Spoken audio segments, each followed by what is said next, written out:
Okay. Hi, everybody. This is Robin from Western Mass, and we're entering into our question and answer section of our call on Sunday, February 7th. So I know there were two people. I have two questions from Jeff, so maybe I could start with that. Okay. First, before I forget, being that this is a new segment, the FDA requires me to inform everyone that we are not medical doctors, none of us, and that before you start our diet, my diet, the King diet, or accept any of our recommendations, and nutritionally or whatever, you're to discuss them with your medical doctor to make sure they do not interfere with any health problems you're presently experiencing. The AMA and FDA requires to tell you that we are not here to cure, mitigate, treat, or cure any disease. We're here to educate. That's what we're allowed to do, to educate you how to clean them out of your body through eating properly, how to clean them out of your skin, how to clean them out of your environment, and how to build health and immune functioning through our targeted supplements. Now, that being said, we are not here to sell you any supplements, soaps, or anything at all. The information we have is all free. You're free. Our products are fantastic. They're great, but you can do it on your own. I got rid of my problems back in the 90s before I ever knew of debriding soap or any of the other things that I have in the store. So you can find other things in the marketplace to it'll be hard, but you can find them. So you don't really have to buy anything. We're here to provide you insight and support you in getting your life back. So, okay, fire away. What are the questions you have? Okay, so this is from Jeff. He has two questions. Number one, is there data to show if dental work factors into Morgellons? No data to show that dental work factors in the Morgellons. Dr. Ammon is a strong proponent that the fillings that contain the mercury are poisoning your system. He goes by the route, the ROUTE, of having old fillings replaced and get rid of all the amalgam. I go by the route of boosting your glutathione instead of going through $10,000 worth of reconstructive fillings. Boost your glutathione because glutathione is the body's major detoxifier. It gets rid of arsenic, gets rid of cadmium, gets rid of anything that's in your body that's not supposed to be there, cadmium, nickel. So that. And the other thing is the mouthwash. The Nature's Gift mouthwash. I was having major problems with my teeth and Morgellons, and when I started using the mouthwash, I got better. I did. So. The mouthwash is incredible. It helps dissolve the biofilm. Remember to swallow it. I've used not that I have the biofilm, but I've used the kinase enzymes in my mouth, taking them out of the capsule, and just you can set them in your mouth and let them, with the saliva, let them sit there for 15, 20 minutes and let them do their job. That they're designed to also get rid of biofilm. But back to the topic, and that is amalgam fillings. Yes, toxicity, anything that contributes to toxicity, whether it be mercury, nickel, cadmium, or anything, is the cesspool that Lyme disease loves. And the research with the Morgellons Foundation basically said 90% of every Morgellon, they find 90% of the Morgellons people have one of two types of spirochetes that are Lyme disease. So Morgellons, a.k.a. Lyme disease, but not everybody who has Lyme disease has Morgellons. But basically they're saying that basically everybody with Morgellons has Lyme disease, and Lyme disease loves toxicity. And in my own road to recovery from Lyme disease, which almost killed me 13 years ago, glutathione was the first step. It brought me back 95%. And then adding the garcellin brought me the other 4.99%. Other question there. Yes. He said, is UVC light with ozone helpful? So I'd like to. That one. Okay. So I did some research. I bought a few UVC lights. Now, they all, with ozone, the ozone isn't super strong in the UVC lights, but they say, we'll disinfect and clean a 400-foot square area, and that may be true, but then if you dig deeper into the research, if you want to kill something, it will do it in a 1 to 2 foot square area. So yeah, they can be very effective if you leave them on for a very long time instead of the 2 to 5 minutes that they are set for, and you move them constantly because it's only going to do a little 2 foot square area. So I found them really helpful for like inside cupboards or on shelves. But and I found that you can buy a UVC light holder that doesn't have timers, so you can just leave it on for a long time. You can't be in the room when it's on. UVC is really bad for you. But if you can shut a door and let the light play and then just unplug it, move it, do it again, it can be helpful. But it's not anything that's going to make a difference fast, and it doesn't do a large area. Great. Thank you, Robin. Anyone else have a question? Okay, we have Chris had 2 people. You want to open their lines, Chris? Yeah, sure. Jen and Teresa. Virginia, your line is open. Okay, hi. I have 2 questions. Just wondering what Richard's thoughts are on taking undeclinic acid for Morgellons. Okay. Does he think it helps? Yes, we have it in the store. It's called calcium Daclex, and it's part of our antifungal package. It has basically 2 purposes. One is it is an inhibitor to the formation of the hyphae. All fungal organisms have what are like roots where they extract the nutrients, and those roots are called hyphae. So it inhibits the production of the hyphae. The kinase enzymes that we have break down the chitin, which is a building block of the fungal organisms. The lucineron, which we recommend, is an inhibitor to the production of chitin. Now, chitin is found in all fungal organisms. It's found also in the eggs and mouth parts of all mites, columella, those kind of organisms, insects. Now, the other aspect of the calcium Daclex that we have is it has sorbitol. This sorbic acid. This is not ascorbic acid, which is vitamin C. This is sorbic acid, and this is beneficial in helping rebuild the gut biome. Okay, and my last question is just, what do you think about putting castor oil on the scalp overnight if you have a yeast fungal infection that has festered on the scalp? Do you think that helps over time? Well, I don't know about castor oil being specifically used for fungal issues. Apple cider vinegar is far more effective, I would think. I don't know. I don't have any experience with castor oil or have heard of any in dealing with fungal organisms.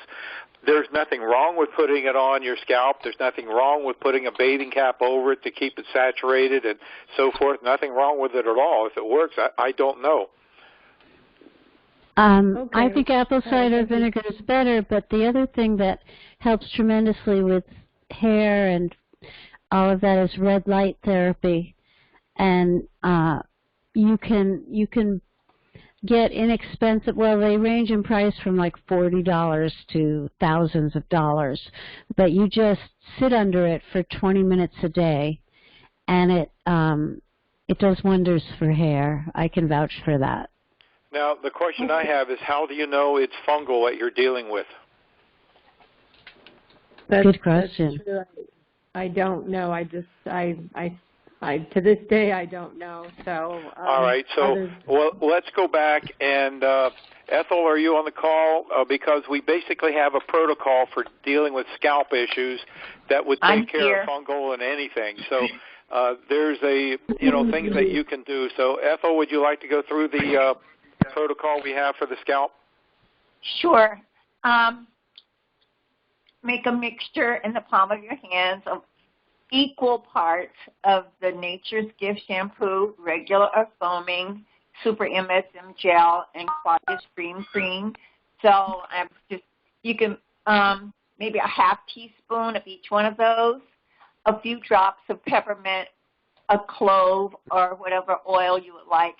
Mites especially don't like essential oils, and especially don't like clove oil. Personally, peppermint oil chills me, so I go with the tea tree oil and the clove oils. Mix everything in your hand and then really massage it into your scalp with some water, lather it up. Then put a shower cap on and keep that on overnight to keep it from drying out. The next morning, wash it out, and then do the same thing again. Do it as often as possible. Put the shower cap on, then maybe midday if you have an opportunity, go back in and do the same procedure. Do this daily for several days, and as you get better, you can reduce this to 2 times a day. And I would still do it as a maintenance of, once a day with your regular bath or shower. Still, do the this protocol with your scalp. So it's the the NG shampoo, regular or foaming, Super MSM gel, Claudia Stream cream, equal parts of those, a few drops of an essential oil, preferably clove oil or tea tree oil, and massage that. Really massage it into your scalp. Line around your hairline with Vaseline to keep the solution from drifting, as well as from keeping the organisms from migrating down into your face. If you have to go outside, you can put like a nice scarf or a cancer cap on your head so that you don't have to rinse this out to go out. To treat your scalp, you need to also treat where you're going to put your head, and that would be on your pillow. Robin has suggested getting the really nice, thick vinyl pillow covers. Get those so that you don't have to continue to wash or throw your pillows away. That way you can wipe those down with some of the enzymes and other cleaners. And you need to do the same thing for the headrest in your car. Make sure that you are spraying it with ammonia or with enzymes or something, keeping that clean as well, because if not, you're just going to be transferring the organisms back and forth. So okay, that's good job.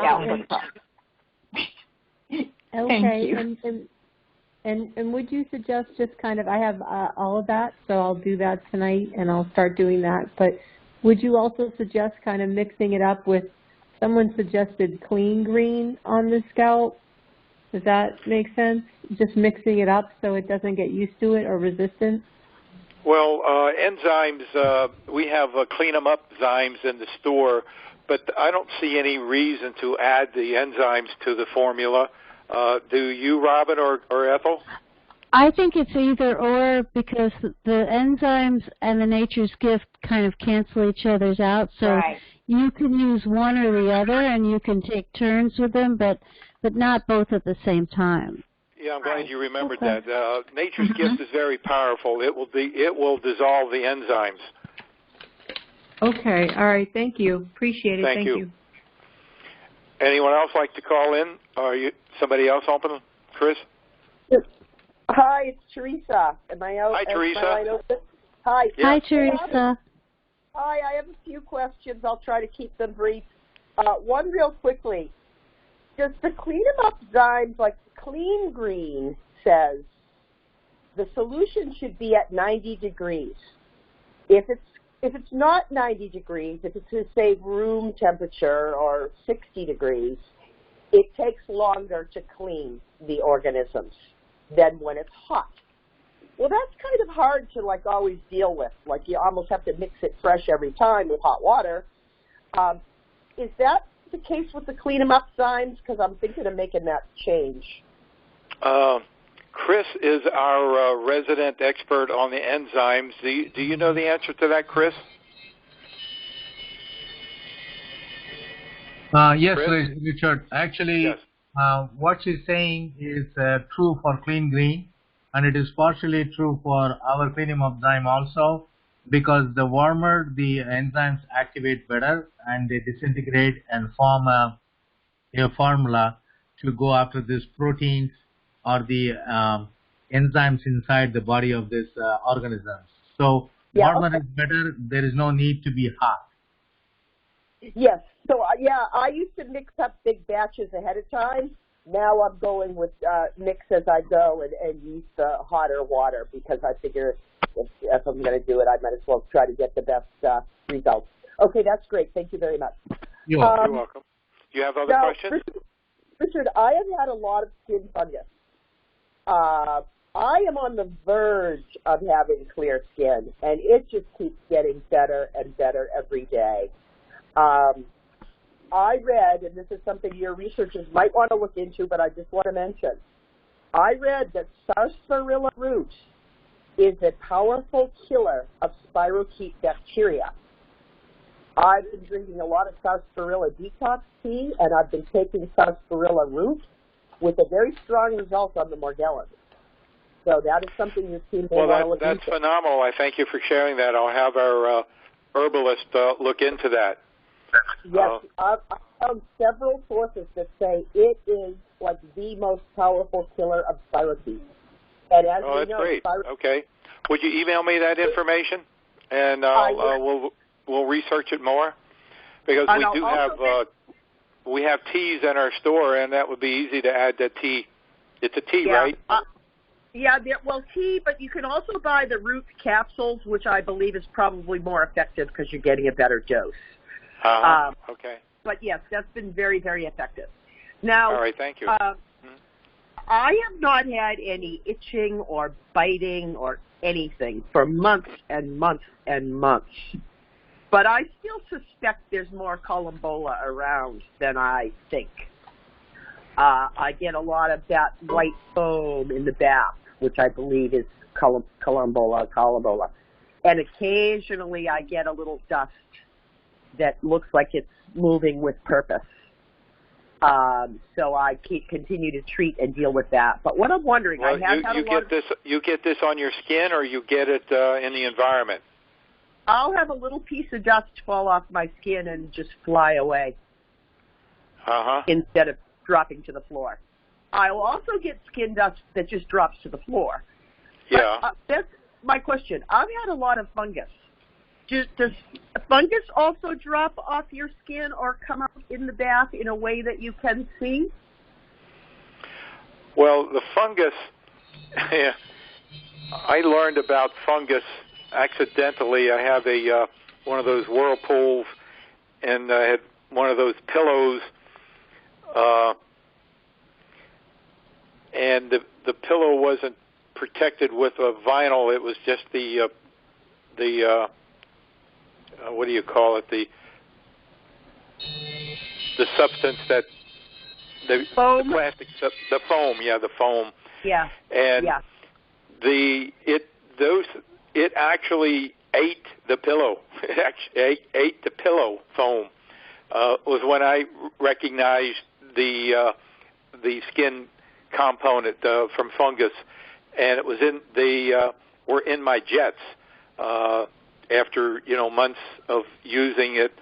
So it alerted me to the importance of using the disinfectant to kill this stuff and to disinfect the jets.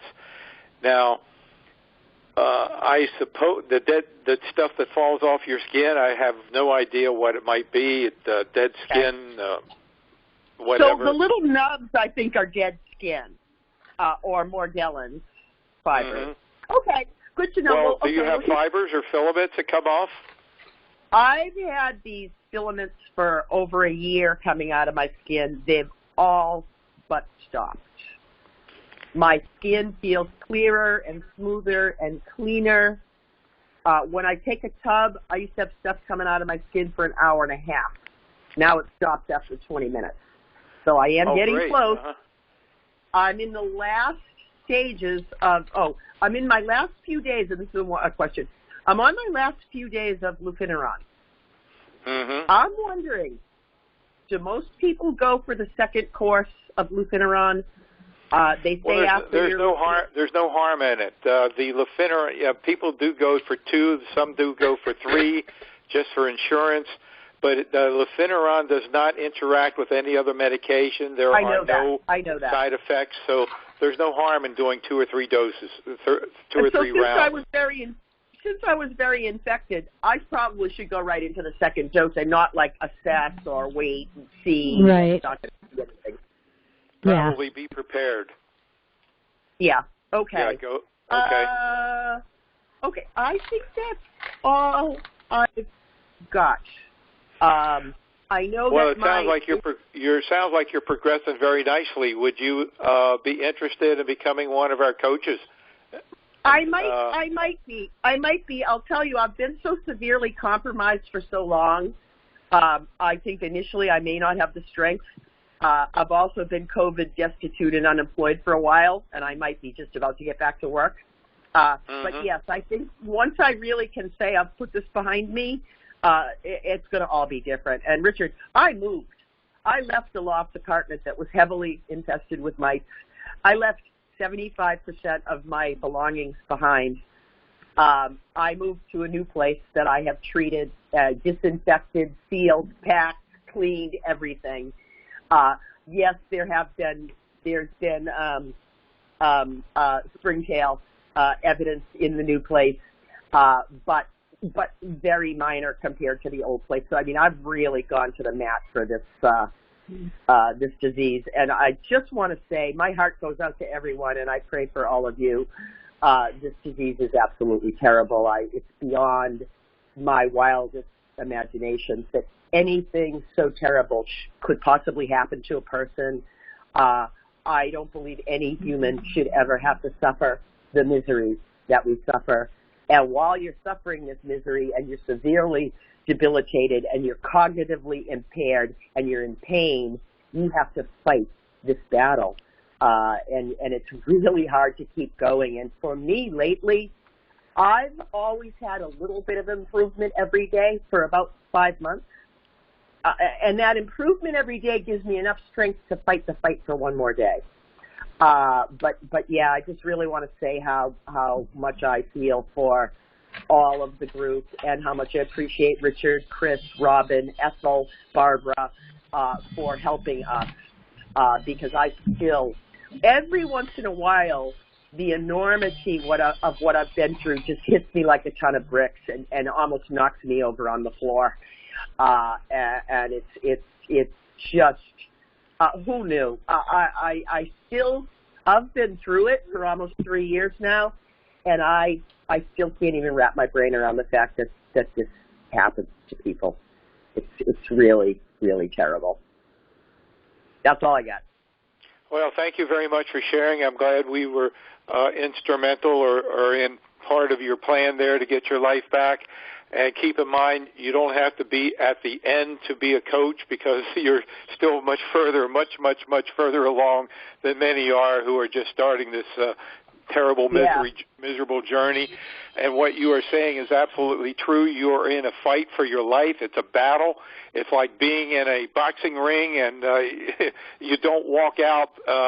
You either walk out alive or you're dead. You don't have a choice. Every day is a fight. And I'll tell you, when you've gotten over this, and I'm not over it yet, I can say I will never take anything for granted in my life again. Not money, not possessions, not health, not emotional well-being. I will never take those things for granted because this disease has taken all that away from me, like in a heartbeat.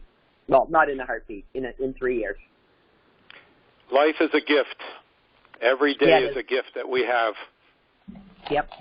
Great. Well, no, you guys have been way instrumental. I mean, I didn't know anything. I didn't even know I had parasites for 2 years. I thought I was treating ringworm. So discovering your group is what led me to be able to get to a point where I feel like I'm recovering at a fairly good clip now. I seem to be having vast improvement daily, where for 5 months I had a tiny bit of improvement daily. That's great. That's great. That's fantastic. And there are a lot of people that would love to communicate with you as a coach because they're at the point where you were, where they're just hoping for a little improvement, and they get a little bit of improvement, and then they get a step back or two, and it knocks the air out of them, so to speak. And like I said in the last segment, the people who do best come to this program. Use us. Use Robin. Use me. Use Ethel. We're here for you. We're here to support you and to guide you so that you can get through those rough patches and come out the other end and get your life back, as many of us have. Many of us have gotten our lives back. Yeah. Well, my life is just starting to come back. You got to start somewhere. Yeah. Okay. Thank you so much. Thank you for sharing. Thank you. Thanks, Teresa. I have a question from Mary Fran. Yes. She would like to know why. She knows that all the oils except for rice bran oil seem to activate the organisms, but she was wondering if you know why that is. I have no idea. I know, neither do I. I don't know if we could communicate with them, we could find out. Hey fella, why don't you like rice bran oil? I have no idea. It's just trial and error. That's all it was. I was lucky I found rice bran oil. Yeah, really. Yeah. So, thanks, Mary Fran, for tuning in. Keep coming back. Mary Fran is very helpful in the Facebook community and helping others who are lost in that community find us. I can't handle Facebook. It's too depressing for me when it comes to Morgellons. Yeah, Mary Fran says thank you very much. Anyone else have a question or like to share?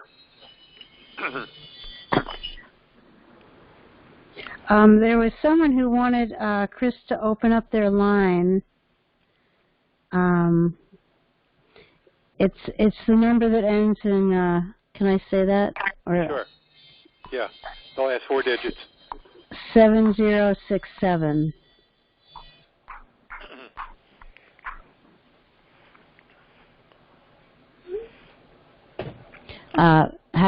Wanted her line opened up. I'm looking for her. 1 second. Okay. 7069, you said? 67.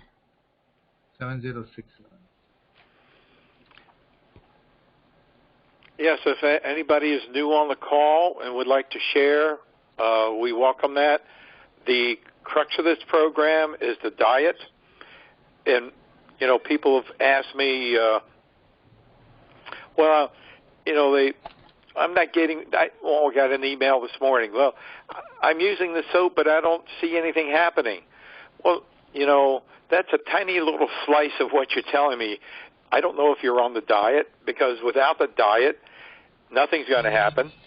And then even if you're on the diet, if it hasn't kicked in, nothing's going to happen. The diet has to kick in. And for many people, just going on the diet, it kicks in automatically, and they claim it's a cure, but there is no cure. For some people, there are idiosyncrasies, so you need to keep a diary, because one lady found out, yes, she can have rice, but only in the morning and not at night. She can't have butter. She can't have rice bran oil. So there are these idiosyncrasies that it's important you figure out what they are, so the diet kicks in. When the diet kicks in, wow, you sleep a whole night. The itching and the biting, it goes bye-bye. You can deal with your environment more effectively. So the diet. Without the diet, I don't know a thing. I can't help you. None of our products. Right. One lady says, well, I wish I could buy all of your products. No, I don't want you to buy all my products. I want you on the diet. until you do the diet, the products, the soaps, you're wasting your money. You know, one person writes in, but I can't afford all these products. You don't need them. You know, the diet. I didn't have the debriding soap back in the 90s. I didn't have any of this stuff. I didn't have any of these products. You don't need them. Back then, it was basically scalding hot water and Epsom salts in the bathtub that got me from one bath to the next. And then when the diet kicked in, it became better.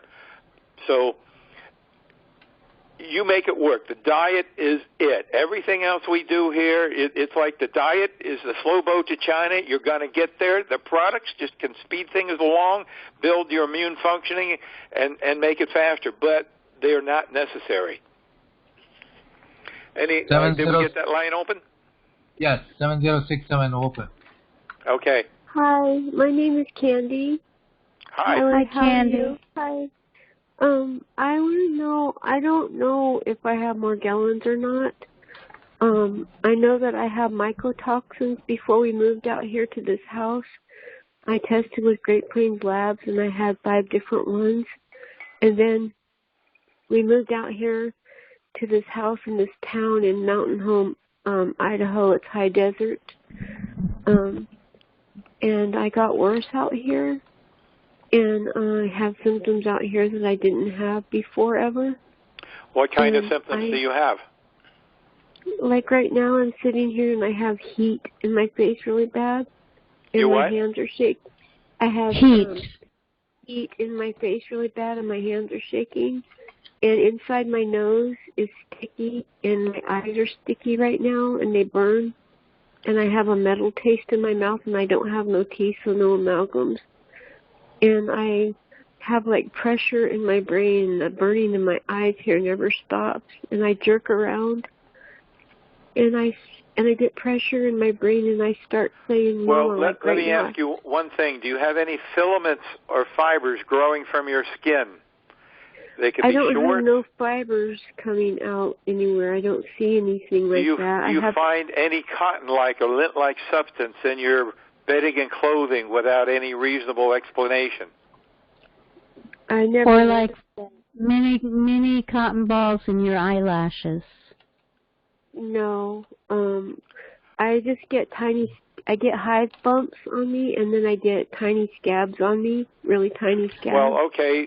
Now, we're not here to diagnose you. We can't do that. But according to Dr. Saverly, who's written a book, she wrote the book Morgellons, The Legitimization of a Disease. What denotes Morgellons is filaments and fibers coming out of your skin. So if you don't have them, according to that information, you're not dealing with Morgellons. But sometimes they're so small. Sometimes they're so small that you can't see them without a strong magnifying glass. That's true, but even no matter how small they are, is that they do collect, and you end up seeing them in terms of lint-like substance. So that's what we look for, lint-like substance. And if you don't have that, it's unlikely that you're dealing with Morgellons, according to her. Now, do you have things that are do you feel things jumping on your ankles or lower legs and itch and bite like fleas, but you can't see them? No, but I itch really bad and want to dig at my skin all the time. Do you have crusty eyelids? I have had that, yeah, and inside it feels like granules. Crusty eyelids, crusty around the eye, the brows, the eyelashes, crusty feeling? Yeah.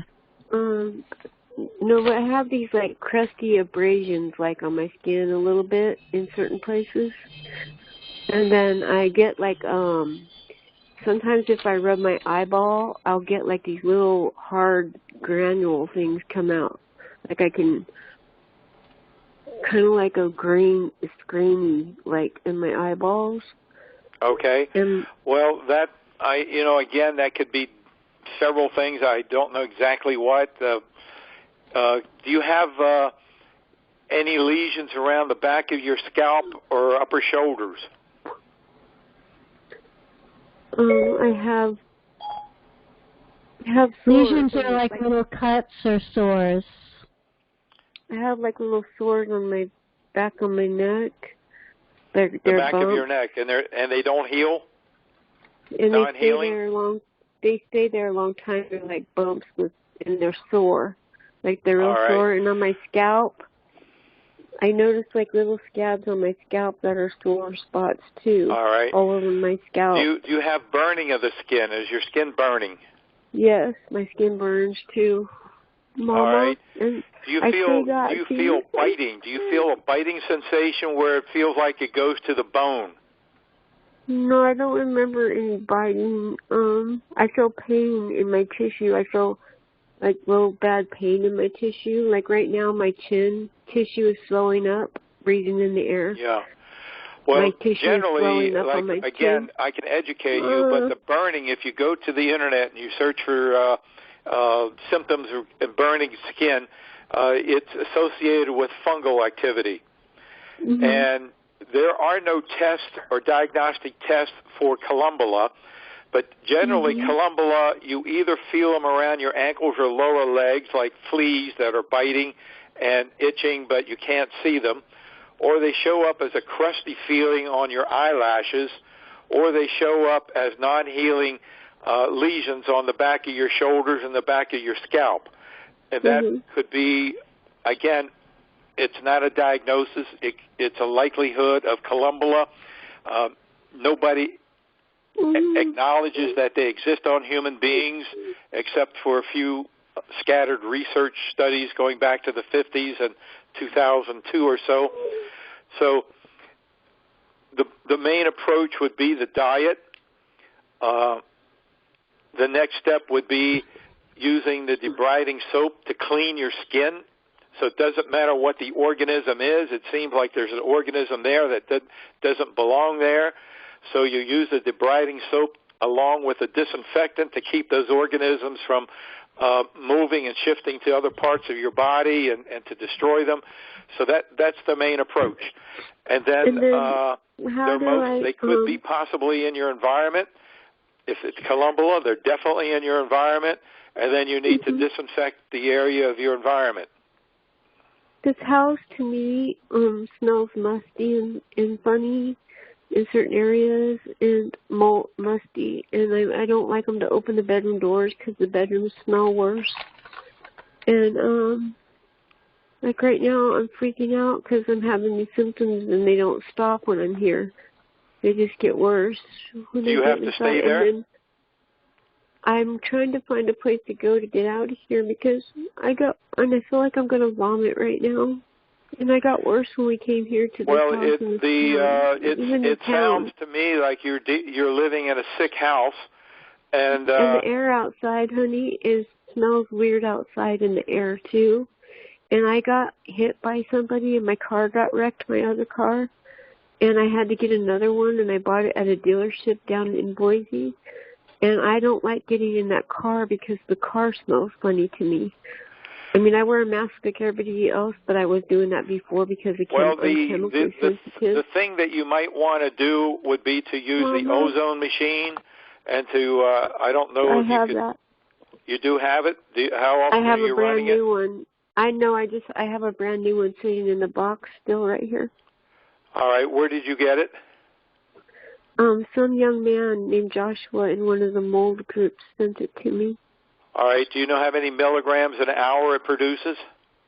No, I didn't open the box yet because I'm afraid to cancel. All right. Well, I don't know. You can check it out, but you want at least about maybe 5,000 or 7,000 milligrams an hour. It depends on the design. And you want to run that in the room you want to put a timer on it. You want to run it for a half hour, have it shut off for a half hour, run it for a half hour, shut off an hour, and run it another half hour and shut it off. Keep the room closed so that there's no ventilation in the room, and do that for 21 days, at least once a day. And don't be in the room when you're doing it. I just want to leave here. Something tells me I need to leave. And I have blisters, like little I staph can only help blisters you in my deal nose. with where you are. And, I have, I can tell you inside my nose, I have little staph blisters that keep coming in there. I take L-lysine every day. Do you have access to you get our emails? I don't remember. I can't remember anything either. I'm getting, How did you learn about this program today? By the lady that's on here. I can't think of her name. Robin. She's been talking. Robin, yes. Mama. Yeah. All right. And I jerk around and I say mama out loud all the time, and I don't do it on purpose. I keep saying mama, mama, and other words. And it makes well, there are ways of cleaning them out of your nasal passages. A couple of weeks ago, there was a blog post that you would want to read and clean them out of your nasal passages. You can, for now, do you have any of the debriding soap or anything that we have, our products? No, I don't yet. No, I want it though. Okay. Well, the debriding soap helps clean them out of your skin more effectively. And Robin, you have any suggestions on anything she could use right now to clean them out of her? There's a lot, and I'm afraid to take a shower in here. They have a sewer problem, like in this town, a lot of sewer problems.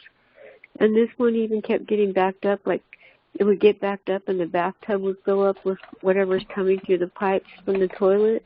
Yeah. And it would get backed up like that. Now, what is your prospect of getting someplace else, moving out of there? I'm just trying to decide where to go because everybody keeps saying this is a bad place. It's like I don't know where to go anymore. Well, that'll be your first step, is to figure out where to go, because unless you can fix where you are, it's important to figure out where to go. What about my car? What can I do for that car? I tried to get them to take it back, but they won't take it back. Put the ozone machine in there and run it for about 20 minutes. That's it. And can I turn it on and turn the heater on? Close the door and let it run. Don't pinch the wire. Just close the door lightly so you're not going to pinch the wire and cause a short circuit. Can I start it up and turn on the heater so that it will go into the vents too? Mm-hmm. Start the that's a good idea. Or do I turn the heater on or just open the vents to do it? Well, you don't have to just turn the fan on. Just circulate. And we changed the carbon filter in there too. But it doesn't matter what I do when I get inside that car. I don't like it. I don't want in. It's like I don't like it. I can't help you with that. I can only tell you that you can disinfect it with the ozone machine, and you want to do it daily at least, maybe a couple times a day. If you're dealing with springtails or columbola, then you could get some Garden Safe Fungicide 3, which is an organic pesticide, and spray the car once a day also, or before you get in it. And you could even spray or before you ozone. Yeah, or spray with ammonia. So you want to spray it with ammonia or the Garden Safe Fungicide 3, and then use the ozone, so that using those two things should help you out. Okay, and I was going to tell you, when I came here is when I started getting the scabs and stuff on me, and when I came here is when my eyes started the burning and the sticky. And then now I have a black eye floater in my right eye, and it stays there, and it moves around when I move my vision around. If you can get some colloidal silver, you want to get a little eye wash glass and rinse your eyes with colloidal silver every 20 minutes for 2 or 3 days, and it'll clear up your eyes.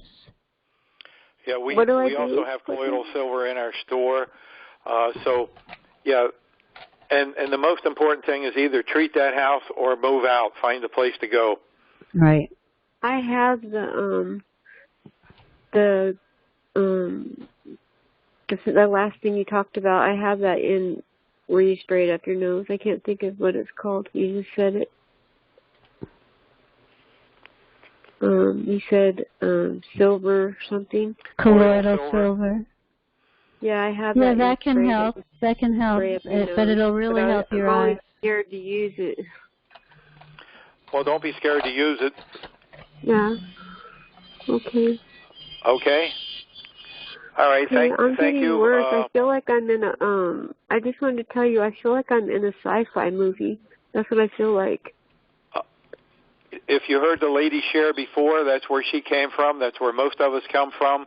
But the thing is that it's important to deal with your environment or move out, but you need to take action. So you need to either work on it. It really sounds like you are dealing with a house with a lot of mold issues that need to be addressed and are cured.